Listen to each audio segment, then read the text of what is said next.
ابو بکر صدیق رضی اللہ تعالیٰ عنہ کی بیٹی حضرت اسماء بنت ابی بکر رضی اللہ تعالیٰ عنہ سے یہ حاصل کیا ہے، اور انہوں نے حضرت ابو بکر صدیق رضی اللہ تعالیٰ عنہ سے جو ہے وہ حاصل کیا۔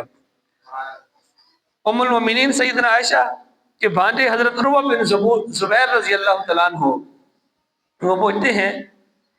حضرت ام المومنین حضرت عائشہ صدیقہ رضی اللہ تعالیٰ عنہ سے کہ جو عصری علوم ہے یہ آپ کے پاس کیسے آ گیا، یہ آپ نے کہاں سے حاصل کر لیا؟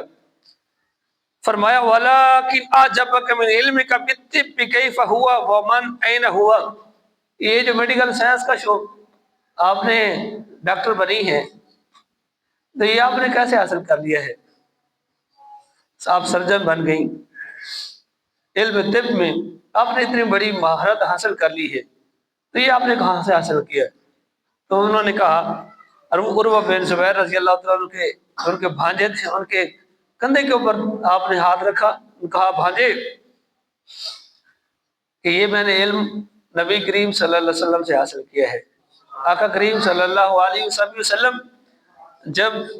آپ کا آخری ایام تھے، آپ علالت میں تھے، تو ڈیلیگیشن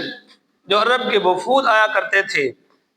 تو آقا کریم صلی اللہ علیہ وسلم نسخے بتایا کرتے تھے، وہ بتاتے تھے،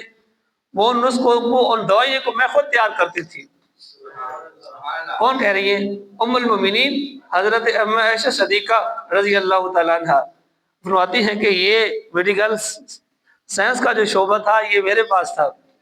دوائیاں کی مقدار اور میں کون سی کیسے دوائی بننی ہے یہ خود میں کیا کرتی تھی، تیار کرتی تھی۔ ام المومنین حضرت عائشہ صدیقہ رضی اللہ تعالیٰ عنہ بیان کرتی ہیں کہ عصری علوم جو تھے اسلام سے قبل حضرت ابو بکر صدیق نے اپنی اولاد کو سکھا دیے تھے، اور خود بعد میں جب نبی صلی اللہ علیہ وسلم نے نبوت کا اعلان فرمایا تو اس وقت دینی جو وافد حصہ تھا وہ بھی جو ہے وہ حضرت ابو بکر صدیق رضی اللہ تعالیٰ عنہ نے اپنی اولاد کو جو ہے وہ سکھایا۔